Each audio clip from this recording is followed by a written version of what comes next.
Hey, and welcome to Connections Break Barriers, brought to you by the MBA programs at Kennesaw State University. Today's conversation is with David Cummings. He's one of Atlanta's most notable entrepreneurs and investors. Today, you're going to hear him talk about everything from Atlanta Tech Village to In-Town Golf Club to South Downtown, Sales Loft, Calendly. He's been a part of so many companies that we know and respect. He's also going to be talking about the relationships, though, that help to make those companies and efforts possible. Really excited about this conversation and appreciate my friendship with David. Please enjoy this conversation.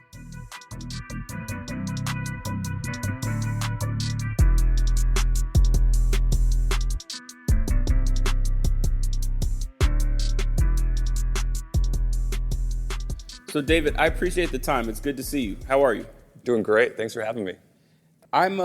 I've got a lot of questions for you. The things, though, that I want to try to center our conversation around are about relationships. You have been in business for a long time in the city. Before we get to that, though, I want to talk about home. We come from somewhere, and I think a lot of times it inspires the work that we're doing today. So where are you from? Home for me is Tallahassee, Florida. So born and raised.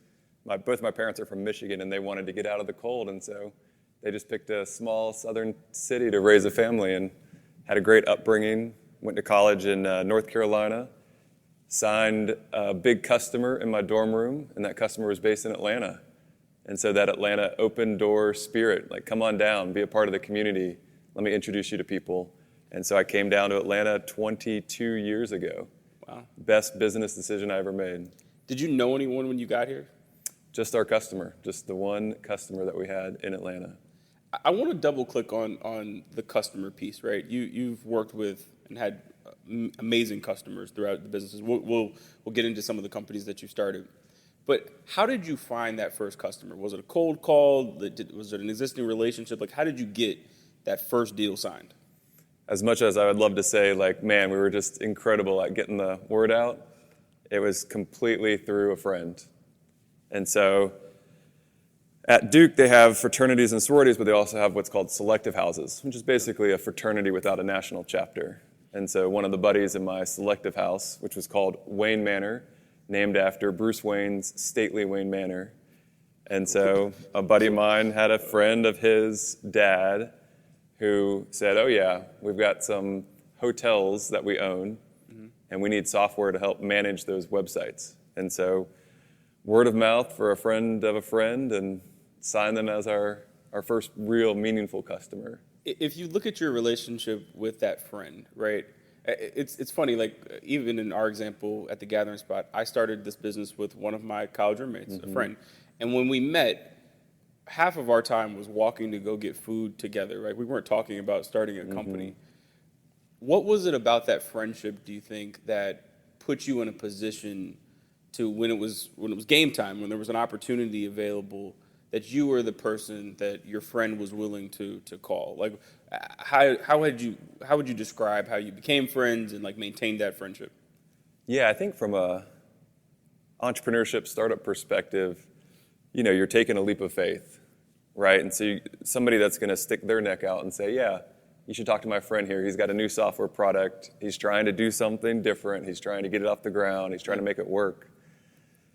You know, a lot of people, you got to have some level of trust and rapport before they're willing to go out and tell their friend, yeah, you know, I got somebody to talk to. So I think it's easy to think that as an entrepreneur, you know, you build a better mousetrap and people will beat a path to your door, and it absolutely doesn't work that way. With the internet and social media and everything else, there's so much noise out there.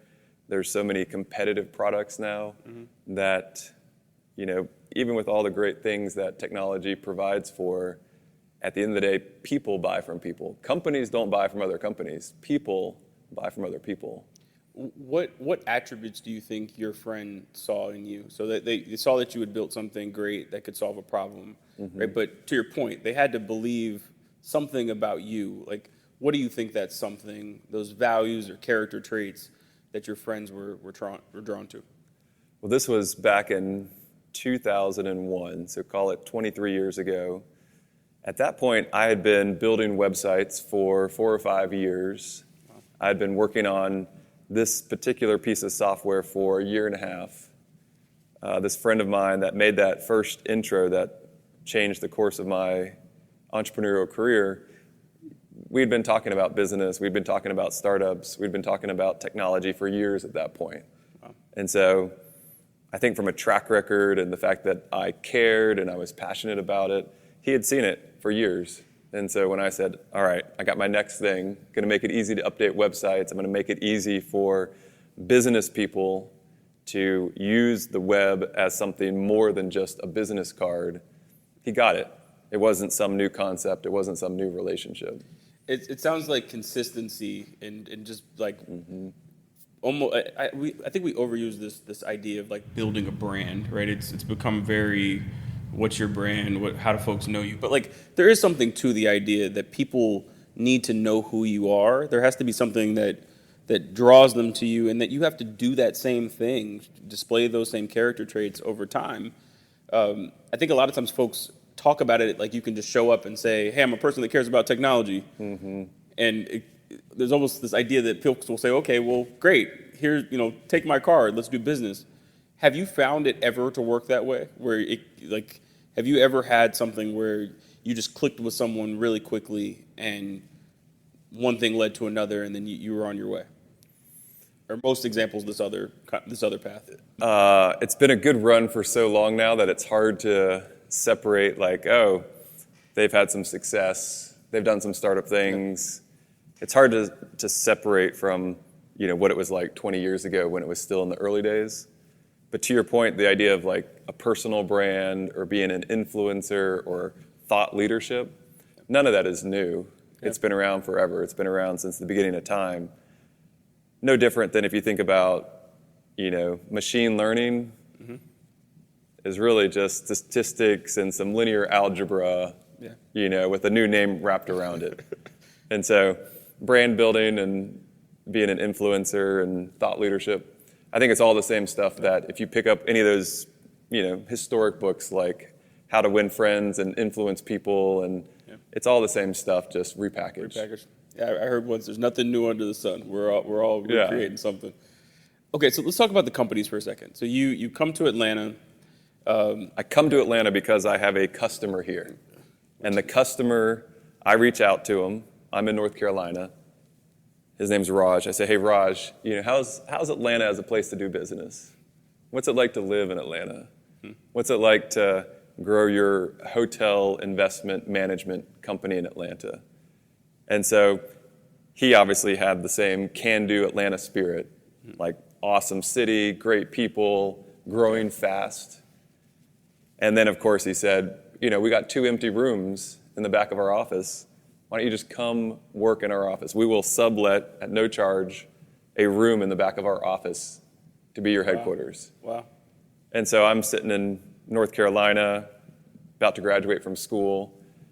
Customers in Atlanta. He's in the 11th floor of the Monarch Tower, right across from Phipps and Lennox in Buckhead, looking out over the skyline. And he's like, yeah, that room, just one room, you can have that room as your office. And I'm like, I'm going to be in a skyscraper. I'm going to be in the big city looking out over the skyline. And so it just clicked for me. I was like, this is awesome. He's welcoming me with open arms, and he's somebody I admire and respect. And hopefully, if it goes well, he's going to introduce me to his friends and tell me the lay of the land.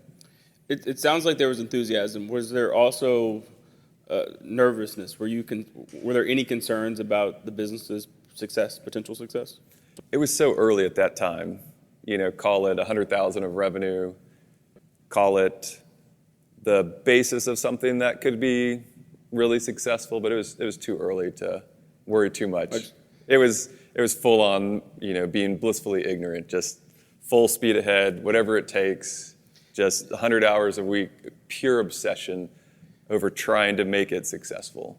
Do you think that that's part of the recipe of being a good entrepreneur? That you just have to go through, I've sometimes described it as the crunch. It's just like where you have to just like sit in it. You have to be obsessed with it. Like you can't, I haven't seen many companies that like can avoid that stage. And to me, it's like one of the more beautiful parts of the process where you just, you have no actual answers. It's just all energy trying to figure it out every day. Absolutely, because you don't have any resources, so you got to work 10 jobs yourself. From a chip on your shoulder and desire to prove yourself. Nothing else matters for some period of time. And then from a business point of view, the market is really competitive out there. That's one of the reasons why free markets work so well most of the time. And so in the early stages, you got to move as fast as possible. I do believe in the crunch and the grind and working extremely hard. You don't necessarily have to do it, but the entrepreneurs that I know that have made it, including myself, every single one of them has done that. So you've started a number of companies. So let's fast forward a little bit and go to, what was the next venture that you got really excited about? So that venture was software to update and maintain websites. Think of it as WordPress today, content management. And that was the year 2000. And then 2007, I recruited a classmate of mine from college who was living in Atlanta working for Intercontinental Hotels Group. Wow. So basically, he was the spam king for Holiday Inn. So Holiday Inn was blasting out tens of millions of emails a month, and he was the ECRM director was his title. And so Adam Blitzer and I started Pardot, and the idea came out of the content management software company. We spend all this time working on tools that were things like email marketing and web analytics and generating leads off of our website. And all the tools that we were using back in, call it 2006, 2007, were geared towards the consumer marketer. Sure. We were selling, with the content management software company, expensive business software to businesses. And the tools we were using to sell and market those products were geared towards consumer marketers, like Coke marketing to the public, whereas we're marketing to a business with a expensive consultative sale. And so the light bulb went off, like, why are we using these consumer tools? There needs to be a better way for businesses to market to businesses. And that was the inspiration for Pardot. To focus in on that relationship again, so you recruited a friend again, right? So now you're back in business. And I want to make sure that we talk about just being in business with friends later, but give us some insight into that relationship. Again, like it's easy to, when you're reading a biography, see, and then I recruited my friend to come and change their entire trajectory of their life, right, and take a risk in working. So what was your relationship like at that time, and why ultimately was it the right move? We know from a business perspective, but like at that time, why was it the right move to come and join you and build Pardot? So Adam and I were actually more acquaintances in college. One of my best friends in college lived in the same house with him, and so they were buddies. And so I met him through one of my best friends. And so we had spent some time together in college. When he moved to Atlanta, we reconnected, and so then we started to spend a lot more time, obviously in the real world. He was working, doing the email marketing. I was working on the content management software. And so from a stage of life and his skill set, so he was really good at marketing. He was really good at product management, just understanding where things are headed. And then my focus was really around the product engineering side. So self-taught programmer, loved to write code, loved to get into the weeds.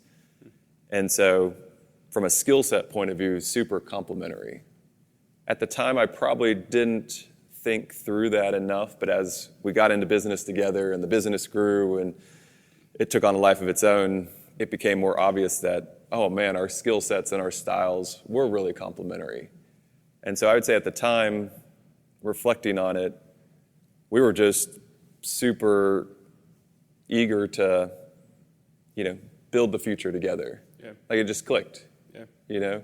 And one of the things that doesn't get talked about enough in the startup world is that a lot of times that, startups fail is because the entrepreneurs don't get along, the co-founders don't get along. So co-founder divorce is actually probably one of the top 5 leading causes of startups failing, but it doesn't get talked about that often.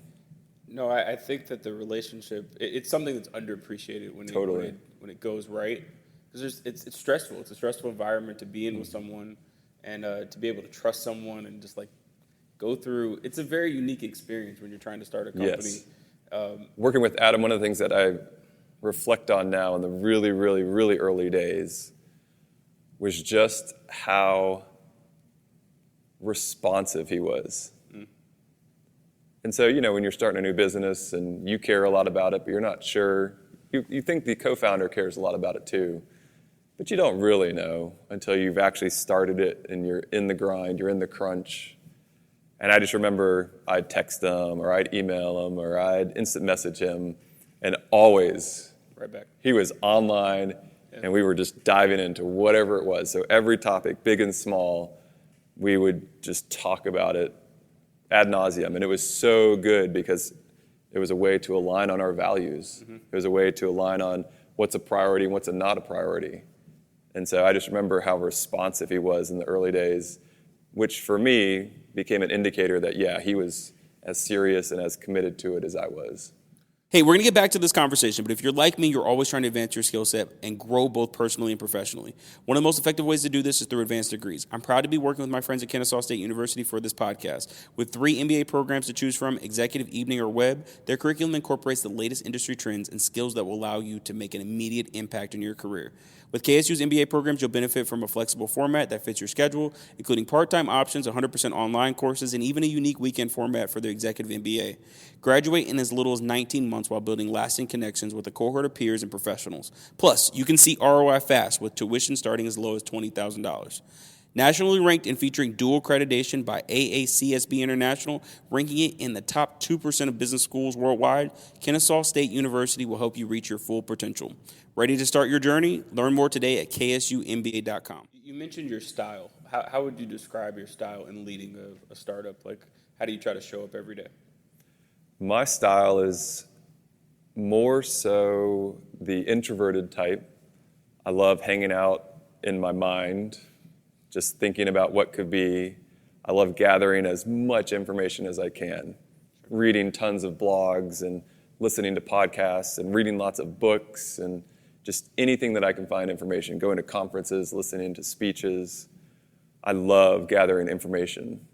And then as I gather the information, I like to think about how to distill it in a way that is as simple as possible. Yeah. So I want to get 1,000 facts, and then I want to distill it down to like the 3 things that actually matter. Yeah. And so that manifests itself from a business point of view as, I get in trouble sometimes of like people saying, hey, David, you sure seem like you know where you're going, but you don't necessarily spend enough time with us bringing us along where you're going. Sure.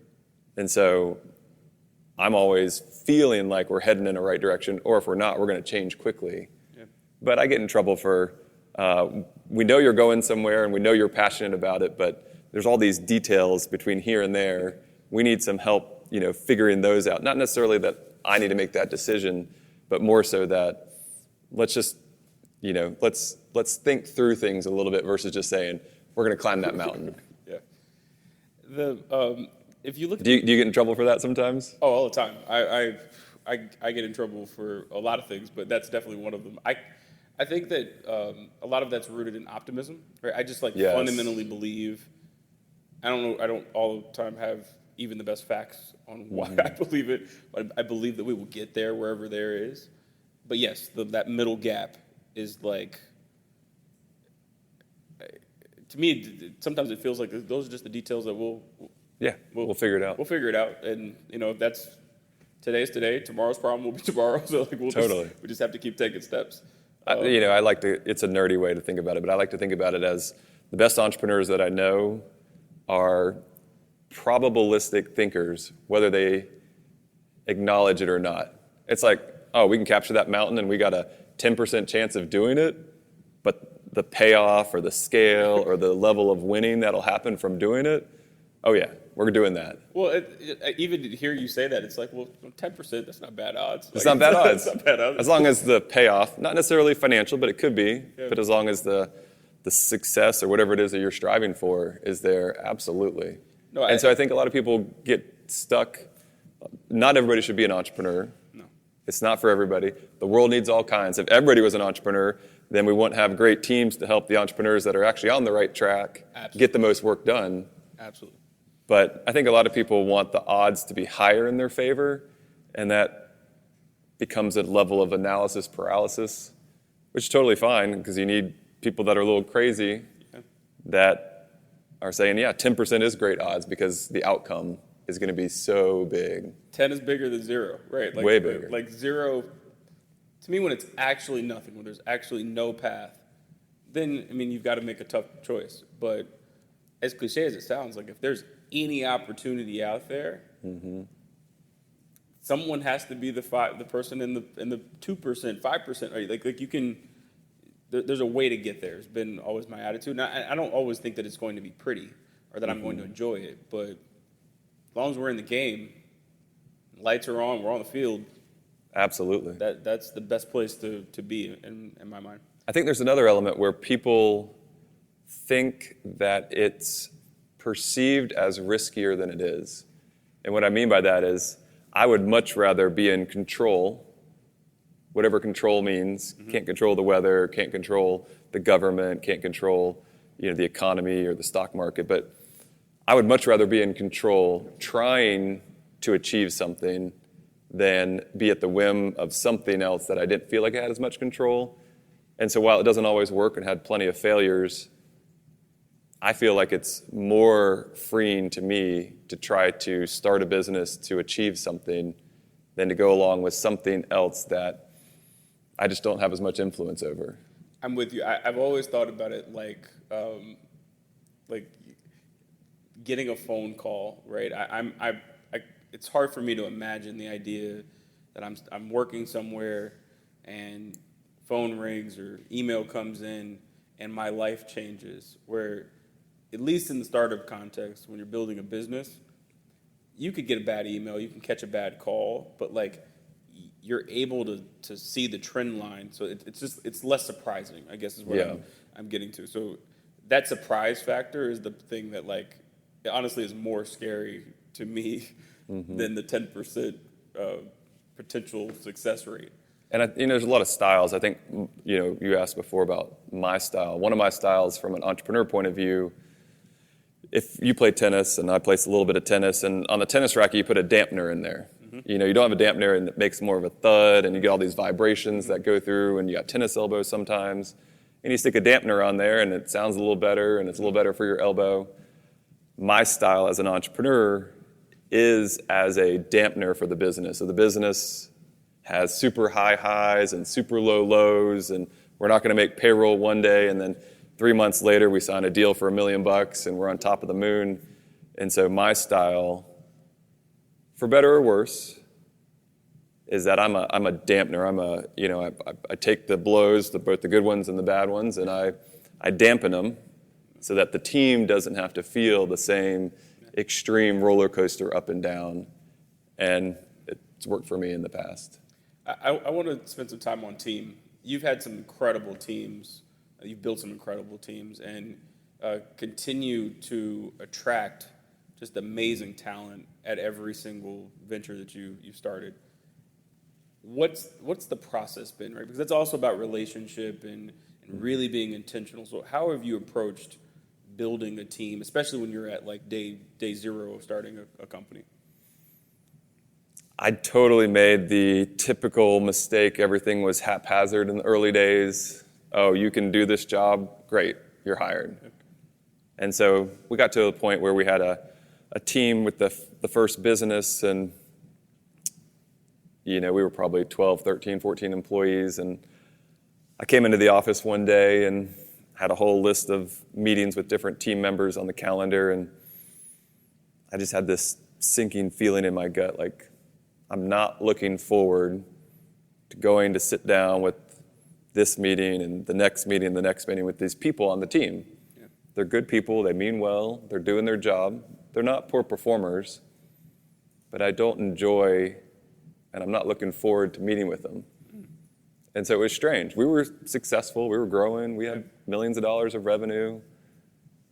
And so that's when I went off on the journey, started reading the books like Good to Great and Built to Last and the Patrick Lencioni books around the 5 dysfunctions of a team. And everybody kept talking about culture and values and mission and vision and purpose. And I hadn't been exposed to those things. And so after reading a bunch of books and a bunch of research online, it was clear to me that we had good people doing good work that had no values in common.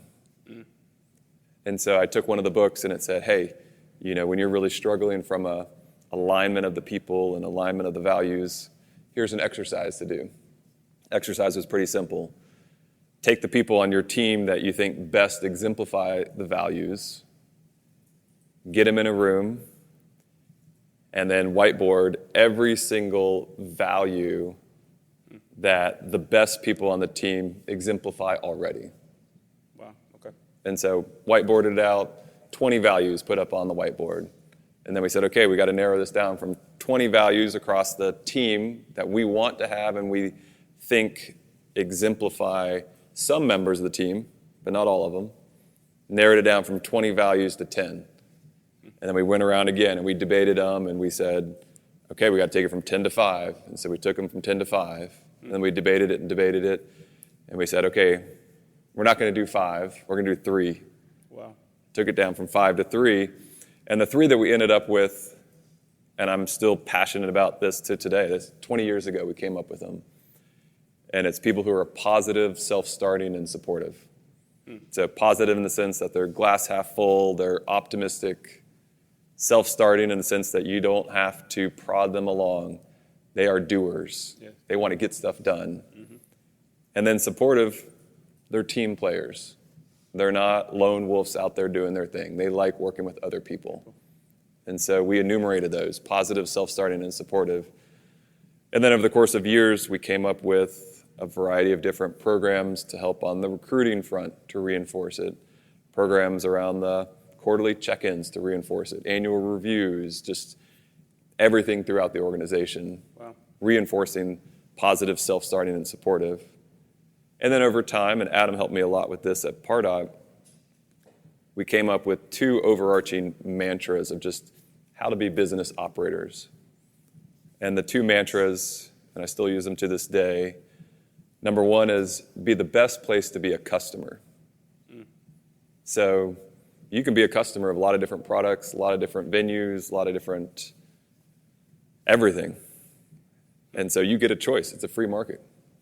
So what can we do as a business so that this is the best place for you to be a customer?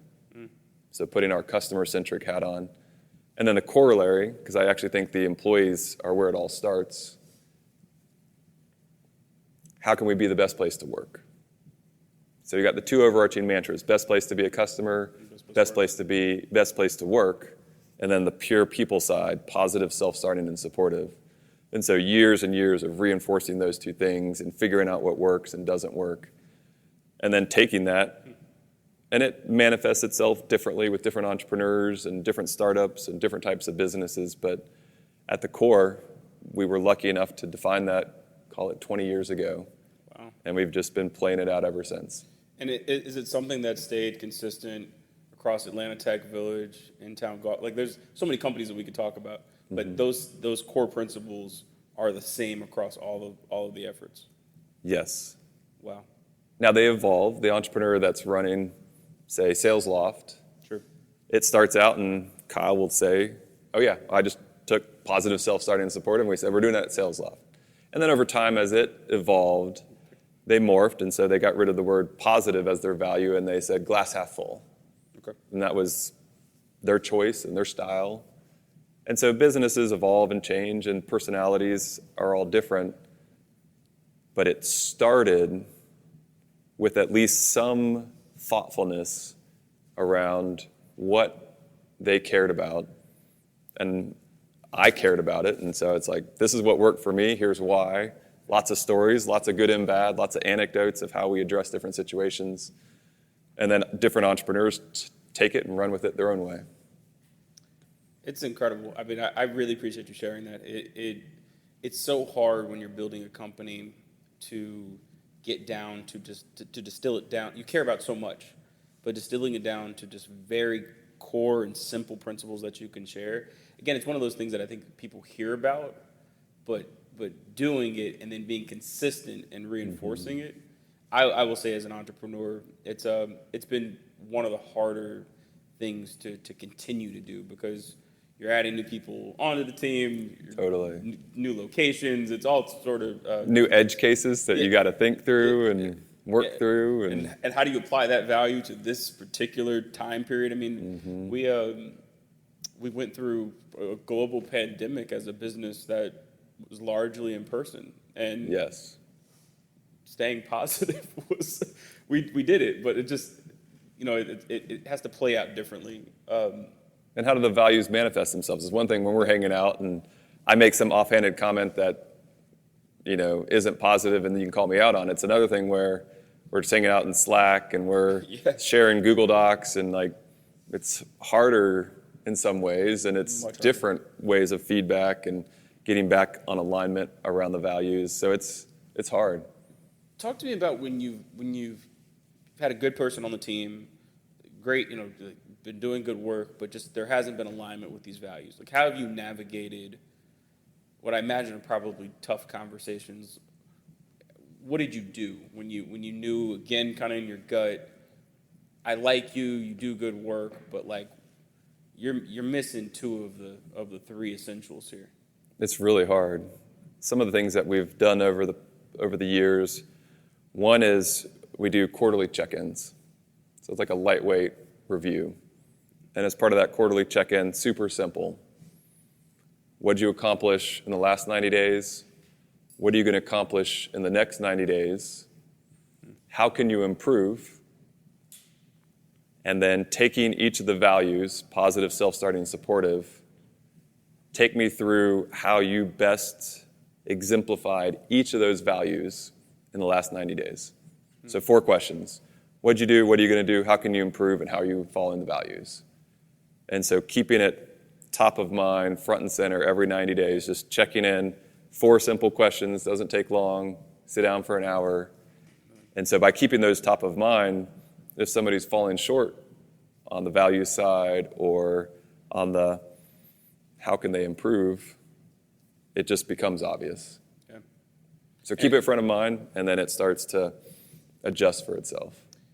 Have you been able to make, and I imagine the answer to this is yes, given your success, but how have you maintained, maybe is the better way to frame this, relationships with folks, even though the situation may have needed to change, right? We may not need to work together in this capacity, or there's been another opportunity. Or our hard one, and you've probably dealt with this, is where the person reported to you for a long time, and now the organization is at a different stage, and now you brought in somebody new that they have to report to that person, and that person then reports to you. Seen it, and it's tough. It's really tough. How have you maintained a strong relationship with those folks in those moments? I think it's consistency and trying to shoot straight, trying not to beat around the bush, and just level setting. Like, I know this is an awkward conversation. I know this is a difficult conversation. Here's where we are as an organization. Here's where we're going. Here's why I think this new person is better suited for helping us get from A to B. Trying to be, just shoot straight. And I think sometimes I get in trouble for that. Like, sometimes I get accused of not being as sensitive as I could, whereas some of the other founders I work with are much better at that, at the soft skills and some of the human skills. And so I'm true to myself, and I'm trying to be clear. And, sometimes it comes off well, and sometimes I get in trouble, and I understand that. Me too, but I think that I really prioritize transparency, and I have found that over time, while the conversation today might not be one that is pleasant, I found that people look back on the conversation and can see it wasn't coming from a negative place. I wasn't trying. It was far from personal. You might not agree with it, but at least you understand where we're coming from. I found that folks respect it in hindsight. Yeah. And sometimes I have to wait a year or 2 or 5, and folks will come back later and say, look, I've had a lot of time to think about this. I still don't agree with you, but I respect where the conversation was coming from. And ultimately, it works out, right? I know a lot of things feel larger than what they are, but Totally. And I think as an entrepreneur, I think it's easy to get caught up in the decision-making side as like, oh, I need to make the perfect decision or the absolute best decision. And the reality is, as long as you're transparent and communicating and you're aligned where you're headed, you're going to make a lot of mistakes. And as part of that, the vast majority of the decision-making isn't permanent. It's, they talk about it as a one-way door versus a two-way door. The vast majority of decisions that are made are two-way doors. You can go through the door and be like, this ain't right, and go back. Once in a while, it's a one-way door. Like if you're going to raise venture capital and you're going to have a preferred equity on your cap table, like it's really hard to unwind that. But 99.9% of the decisions that are made are two-way doors. And while you don't want to be flippant about more important decisions, most things are reversible or you can course correct.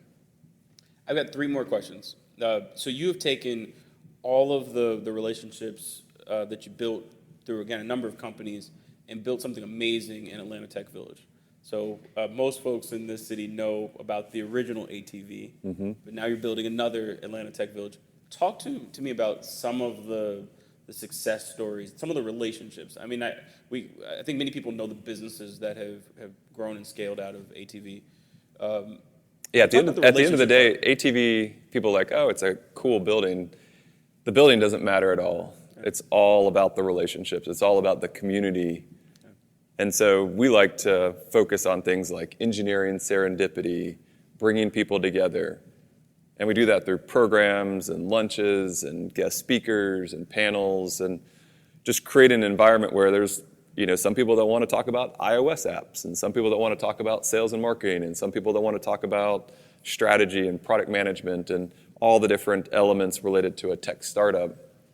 And then you do it under the same roof, and then you do it with good coffee and good people and good amenities and cool rooftop patios. But at the end of the day, we could have the ugliest building in the world, but if people felt a true sense of community and they wanted to help each other, we could still be wildly successful. I like to think of it as entrepreneurs, most of the time, are glass half full types. They're optimistic, or else they wouldn't be doing it. Absolutely. And optimists love to help other people. And so if I'm good at product management and you're good at fundraising and we get together and we help each other, we increase the chance of success of everyone involved. Yeah. So the Tech Village isn't about a building or office space. It is about community, and it is about increasing the chance of success for the whole community. Yeah. And so I've seen it so many times over the last 12 years. Entrepreneur comes in the door, he's working on X. I know an entrepreneur Y that is an expert at it, and then just put them together and magic happens. Yeah. And so planting a flag in the ground as, okay, we got 100,000 square feet, we got 1,000 people, we got 300 startups. And over time, it created a center of gravity.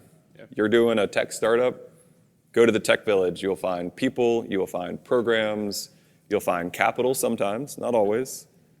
And the community will work hard to increase your chance of success. What's interesting is that it, in a different way, feels like some of that same energy is in Town Golf Club. So totally. With different setting, totally different environment, right? But fundamentals are the same. Relationships are being formed. You're able to do it through golf in a really cool, innovative way. For those that haven't been, go to In-Town Golf Club if you can. You have to be a member. Atlanta, quickly. So In-Town Golf, yeah. Same idea, right? So Atlanta Tech Village is centered around people who love tech startups. In-Town Golf is centered around people who love golf. Yeah. Both cases, it's a way to go spend time with your tribe. Yep. Cool setting, cool amenities, great people, a true love for it. So Tech Village, a true love for tech startups. In-Town Golf, a true love for golf. And it's a way to convene those like-minded people.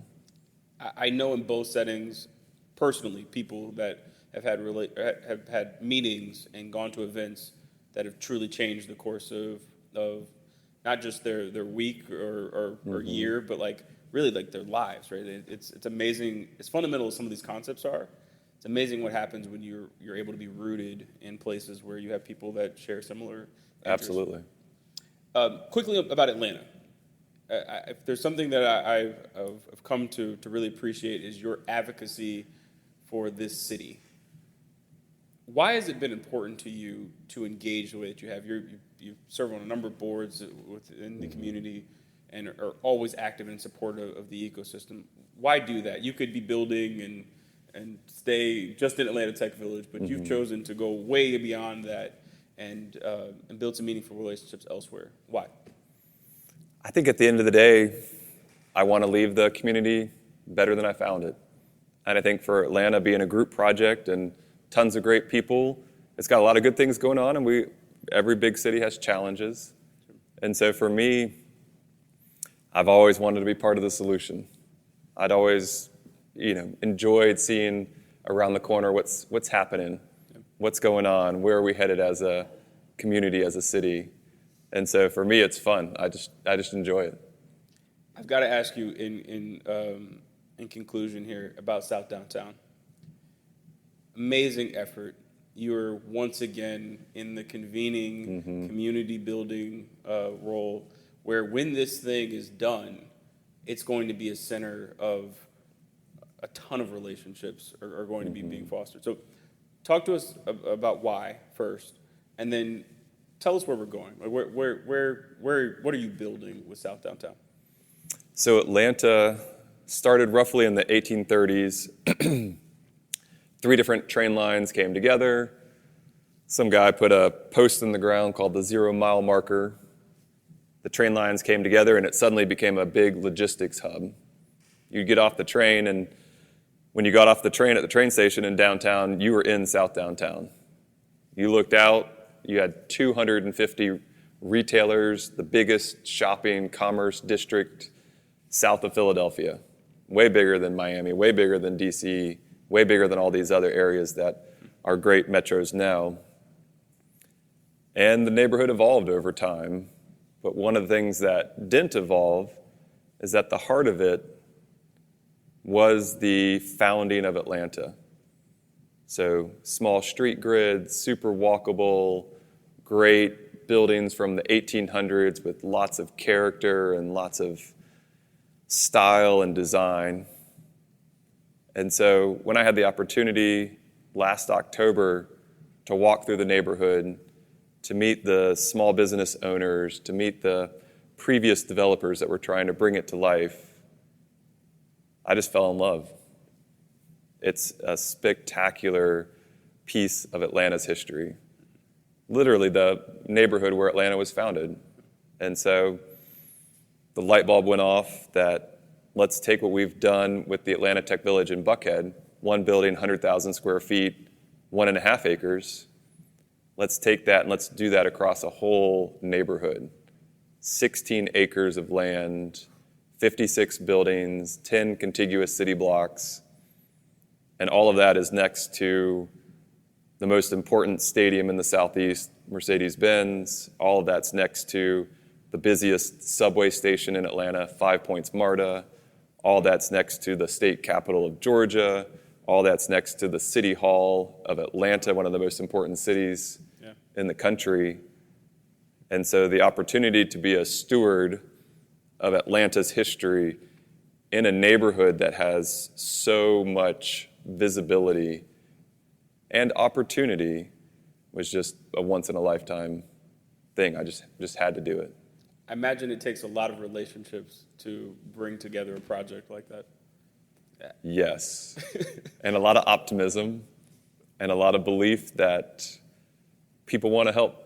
People want to be part of that revitalization effort. People want to be a pioneer in something that when you squint, you can see it's going to be good, but it's going to take a tremendous amount of time and effort and money to bring it back to life. But we're going to do it. Look, if there's anybody that's going to do it, it's you. David, I really appreciate the time. And I appreciate genuinely how you build relationships, maintain them, and really care about all, not just the businesses, right, but the people behind all of the efforts that you've been a part of. This series is important to me because I'm increasingly concerned that that's a lost art, and we've got to remind folks that, look, at the end of the day, we can go and build amazing things and be very successful, but it's about the people that are along the journey with us that I think really help to define what the entire experience is about. Yeah, I couldn't agree more. So I appreciate you. Thanks for having me. See you soon.